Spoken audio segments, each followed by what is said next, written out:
What's good, all day fam? Good morning. It's Friday morning right now. And I want to do my Cowboys and Eagles recap. That was a very, very, very, very great game. Man, let's dive into one wild, unforgettable night of football last night. Because there's some things to go over and to talk about real quick. I don't want to take up too much of y'all's time. I just want to do a quick recap. So the Philadelphia Eagles kicked off their Super Bowl title defense with a gritty 24-20 win over the Dallas Cowboys on September the 4th yesterday. So there was chaos right away. And I already knew that was going to happen because the Eagles and the Cowboys, they're rivals. They hate each other. And every single time they play against each other, it's always competitive. It doesn't matter how bad the Cowboys season is or how bad the Eagles season is. They're one of those rivals who are going to always compete against each other regardless. So it's always fun watching the Eagles and the Cowboys. It really is because those games are highly competitive. I mean, all NFL games are highly competitive, but especially games like that. So on the opening kickoff, disaster struck Eagles fullback Ben VanSumeren. He went down with a knee injury, and there was already chaos going on with that. You can feel the pain on the field when he tossed his helmet in frustration. I mean, he had to be catered off, and the whole entire crowd was concerned about it. But I think he was okay though. So, and then seconds later, after that, before everything settled down, well, things were starting to settle down. Controversy exploded right when Jalen Carter, and you guys already know about everything what happened with that. Jalen Carter, he was ejected out of the game for spitting on Dak Prescott. So that's crazy. I mean, the Philadelphia Eagles, they lost their big star, the best defensive player on their defense, and their defense was already going through some trouble through all those defensive players they lost in the offseason. And then for Jalen Carter to do that I'm going to say this. Out of all my years of playing football and being in the game and now analyzing the game, watching the game, coaching the game, I've never in my life ever seen another player spit on another player. There's always been fights. I've always seen fights, guys talking trash. I mean, talking trash is part of the game. We'll fight each other, and sometimes players will even try to hurt other players, and that's dirty too. But I've seen it. But spit, I've never seen that in my life. Never. I mean, that is the lowest of the low for another man to do that to another man. And then especially in a sport like football, when sportsmanship is constantly preached. I mean, that is something that is preached to players at a very, very young age in preschool when they first start. I mean, that's something that I preached to the kids when I was coaching in El Segundo, the flag football youth league. I mean, that's something that you learn at a very young age. It's sportsmanship. And for Jalen Carter to do that just shows how low of a human being he is. Now, in my last video, I talked to you guys about how much of a fan I am of Jalen Carter, and I still am a huge fan of Jalen Carter. But the crazy thing about it is that Jalen Carter, he's always had character issues, and that was one of the reasons why I didn't think he was going to be all that good. I didn't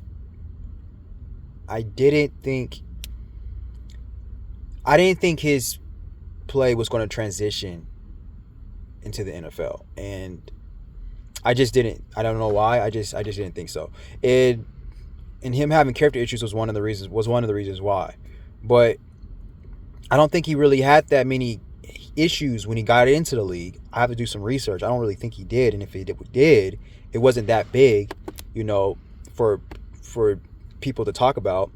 But man, you can't do that. I get it. The tension is high. The energy is high. The competitive nature is high. And when you enter that stadium, really before you even put on the uniform, when you first wake up on that day and it's game day, man, it's like you are going into war. Literally. you're locked in, and you are doing whatever you're doing. You're, whatever you got to do to get into your zone, to get into that moment. But man, you're ready to kill. You're ready to dominate, man. And so I get it, but spitting, that's not part of the game. And for him to do that, it really lowers the integrity of the game, and it lowers the integrity of the profession of the NFL. And it was very, very selfish, dumb, ignorant, and immature for JC to do that. I know JC is a dog. The dude's a monster, literally. And but you can't do that, man. I mean, you got to be a mean, nasty guy to play defensive tackle. You got to be a mean, nasty guy to be on that front four. Both sides, offensive lineman and defensive lineman. You got to be nasty, man. You got to have a psychopathic attitude. But you gotta. There's a. I don't want to use the word balance, but there's a way of how you have to go about it, and you gotta think before you react, and you gotta know that you are a monster inside, but you also gotta be a professional in the outside. And on my other YouTube channel, when I talk about stuff on a deeper level, I'm a writer as well, you guys, and I came up with this lexicon, this phrase called gentle beast. How a man has to be a gentle beast going out and dealing with the problems and the toxicity and the dangers and everything of this world. But there's a way how you have to conduct yourself. You be gentle with life, with the world, but you also got to be a beast too, interchangeably. So that's kind of how you have to be when you're playing, especially when you're playing a professional sport, especially when you're top in your position. I mean, Jalen Carter, he's kind of almost like the face of the Philadelphia Eagles. He is a monster, man. Like I told you guys, he could be like the modern day Reggie White for the Eagles. And for him to do that, man, it was just crazy. I mean, he apologized. He said he'll never do it again. Hopefully he learned. I know Nick Sirianni came out and said that they are going to discipline him in-house, but that doesn't mean anything to the NFL. The NFL more than likely is going to discipline him too, and he should at least get one game. And sadly, I think that's going to be the Chiefs game. And so, see how selfish it is. I mean, you do these dumb acts. Really, fighting really shouldn't even be part of the game, to be honest with you. But it is. But it shouldn't be. I mean, even when players are fighting, it shows a lack of discipline, because it's, again, gentle beast, and it's, you go out there, you play competitive. When that bell whistle, when in between the lines, in between the play, you're an animal. When that play is dead, or if that play has not started, you shouldn't be doing anything. You could be running your mouth, that's fine. Talk trash all game, talk trash before the game, talk trash all week. You better make sure you back it up. But anyway, that doesn't matter. But when in between those lines, like I said, before and after that whistle, you should not be putting your hands on anybody, unless you dapping them up or unless you helping them off the ground. Because not only does it show good sportsmanship, you don't want to hurt your team. You over there fighting, bro. You over here fighting because you're trying to because you mad because what this dude said, or because you don't have the discipline to stop when the whistle blows.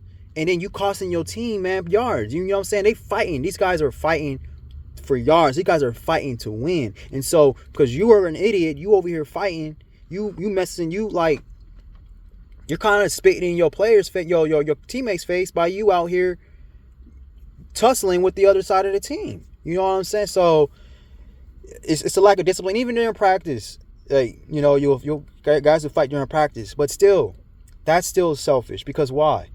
We're not practicing to fight, bro. And so you practice how you gonna play. We ain't practicing. We're not going out there to really be out there fist fighting. You see what I'm saying? So I'm a firm believer is how you practice is how you gonna do it on the field and in the game day. So, I mean, and some coaches hate when players are out there fighting. Some coaches are really, really strict and disciplined. They ain't gonna be putting up with that nonsense. Players fighting during practice, let alone the game. So. But hey, man, maybe Jalen Carter will be back in 2 weeks. We still trying to hear about from the league what they're gonna do. And yeah, and some other news reports came out when they said that Dak Prescott, he spit first, and then Jalen Carter spit. And I heard some people saying that, they always get the second guy. But come on, Dak Prescott. First off, everybody spits during the game on the ground, and that's what Dak Prescott did. He's a quarterback. First off, Jalen Carter was in their huddle. He was in their huddle. He was in their territory.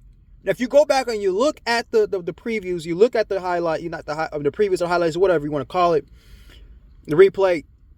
Yeah, it wasn't a highlight replay. You see that Jalen Carter was the only person with the Eagles uniform in front of Dak Prescott. And all the other players, they were wearing Cowboys uniform. It was all their offensive linemen, and it was Dak Prescott. And then it was Jalen Carter. Jalen Carter was in their damn huddle. So, bro, you already behind enemy lines.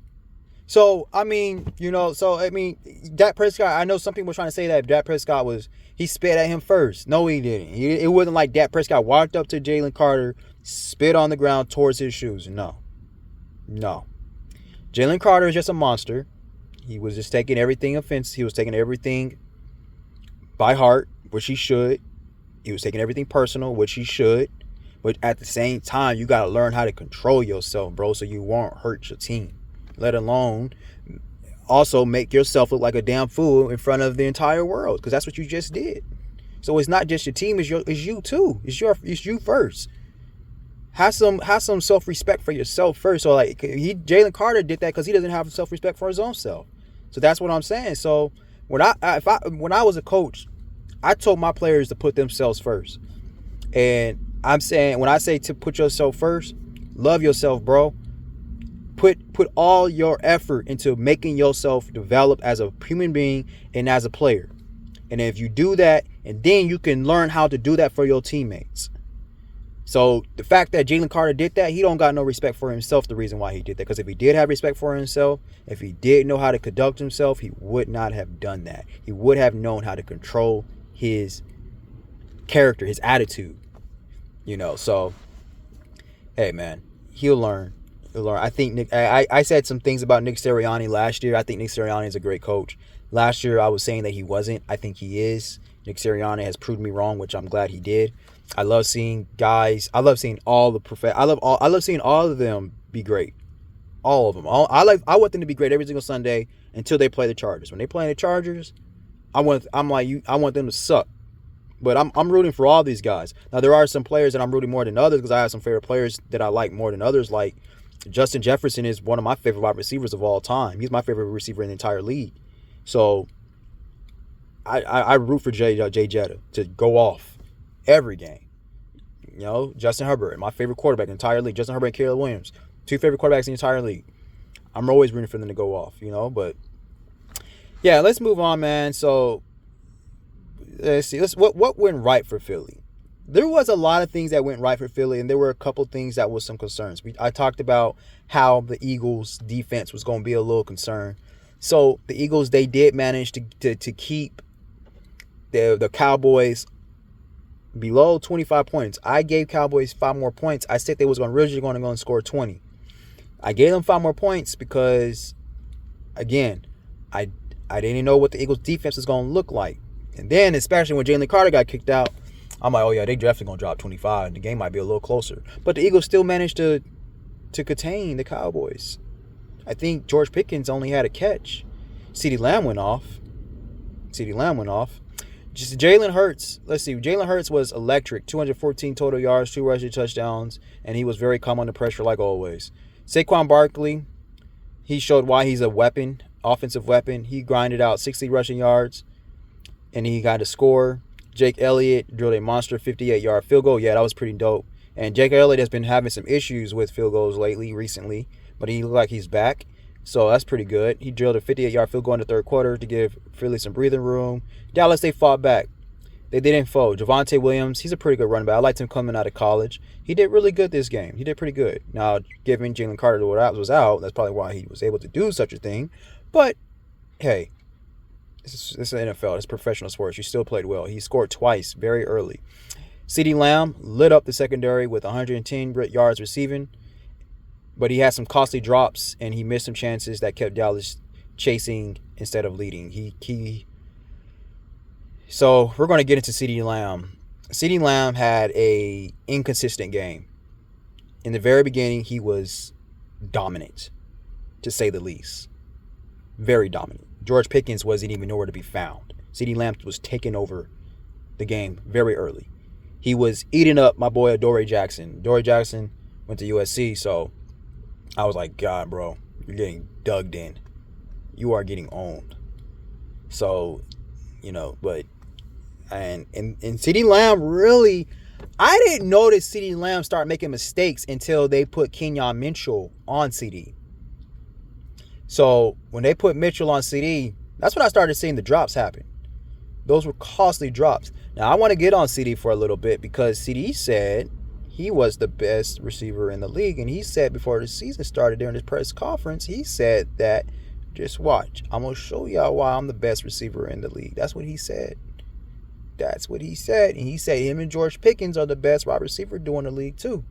I'm not mistaken. I think he said that also. Bro, the best receiver in the league are not going to have those costly drops that you did late in the game. The best receivers in the league, they're going to snap off in the beginning and they're going to show up at the end. And if they don't snap off in the beginning, they damn sure going to show up at the end when it's crunch time for their team to win and to put away the Super Bowl defending champs, even though the Philadelphia Eagles don't like calling themselves that, but that's what they are. You had a chance to end the Cinderella story. You had a chance to write that, man, for the Cowboys. You had more than one chance, actually. You had 3 chances, and you failed. And the last catch, when he was diving for the ball, he didn't have to do that. I played receiver. He didn't have to dive for the ball. I think he was diving for the ball because he saw that safety coming, and he wanted to dive and see if he can catch it and he can curl up so he wouldn't get his head blown off. I think that's why he was diving for it. But, bro, you for sure probably is going to be a lot more harder for you to catch that ball while you diving for it as opposed to you just running under the ball. You know? CeeDee Lamb knows that. He knows that. CeeDee Lamb is still a great wide receiver. I never put him in my top 5. I think he might be top 7 maybe. I'm not going to try to name all receivers right now that I would put over him, but he's definitely not in my top 5. And for him to say he was the best, Jay Jetta would have caught that ball. Jay Jetta would have caught all them balls. Jay Jetta, we ain't even going to talk about Jay Jetta. Jay Jetta is the alpha of all receivers. Jay Jetta is up here and all these other receivers over here. I don't care about what y'all say about Jamar Chase. Jamar Chase ain't touching Jay Jetta. Jay Jetta doing what he doing without. I mean, Sam Darnold's cool, but come on, man. Jay Jetta ain't never had no Joe Burrow. You see what I'm saying? So come on, man. Jay Jetta, he's in a league of his own. And then, but Jamar Chase would have caught that. Would have caught all those. Ladd McConkey would have caught all of those. Tyreek Hill would have caught them. So, as a matter of fact, CeeDee Lamb is not even the best receiver on that. Wasn't even the best receiver on that game. A.J. Brown was the best receiver in that game. A.J. Brown would have caught those. So, come on, man. But anyway, let's keep it pushing, man. And then there was a weather delay. After the weather delay, both teams, they struggled to find a little bit of rhythm. No, I'm lying about that. No, they really didn't. They actually did a really good job of picking it right back up. They came in there, they warmed up, and it's really very inconvenient for you to stop the game because of weather delay, and then they got to come back out there and they got to warm up. One of the probably the toughest things to do before you start the game is to warm up. You want to warm up so you won't face any injuries and stuff. But yeah, it was, I don't know. It was the weather delay. I think it was about an hour, almost 2 hours when they had to wait. So, but whatever. So the Eagles, their defense locked in when it mattered the most. They came in, they slowed down Dallas, because Dallas and Dak Prescott did a phenomenal job. He played very, very well this game. Dak Prescott played nearly a perfect game, and so did Jalen Hurts. They both did a phenomenal job. So so Dallas had a shot late, down 4 with under 2 minutes to go, but Philly's front shut them down on 4th and short. That says a lot about Philly doing that when Jalen Carter wasn't in the game. Everything almost went wrong for Philly. The fights, the injuries, Jalen Carter getting knocked out, their best defensive player getting knocked out that game, and they still came away with a win. That shows you that Philly is solid. So the Eagles stood tall, sealed the win, and reminded the league champions don't crumble under pressure. They embraced the chaos and they came out stronger. Let's see here. So to wrap it all up, the summarization. It was a brutal opening sequence. Van Sumeren injured. Carter, he was ejected. The game was interrupted by lightning. Stars on both sides stepped up. Jalen Hurts and Dak Prescott. And at the end, Philly, they showed why they're a great team. And week 2, it's going to be a showdown in Kansas City. Yeah, so they are playing against Kansas City, and hey, it's going to be an interesting game, because obviously Jalen Carter, I don't think he's going to play that game. But he'll be back week 3 probably, depending on how hard the NFL wants to crack down, how much of an example of Jalen Carter the NFL wants to make. And yeah, you guys let me know what you guys feel about this game. What did you think about Jalen Carter, and how did you think about both quarterbacks, all the other players? And yeah, let me know. Chime in on the comments, and we'll be back very soon. I love y'all all day. Peace.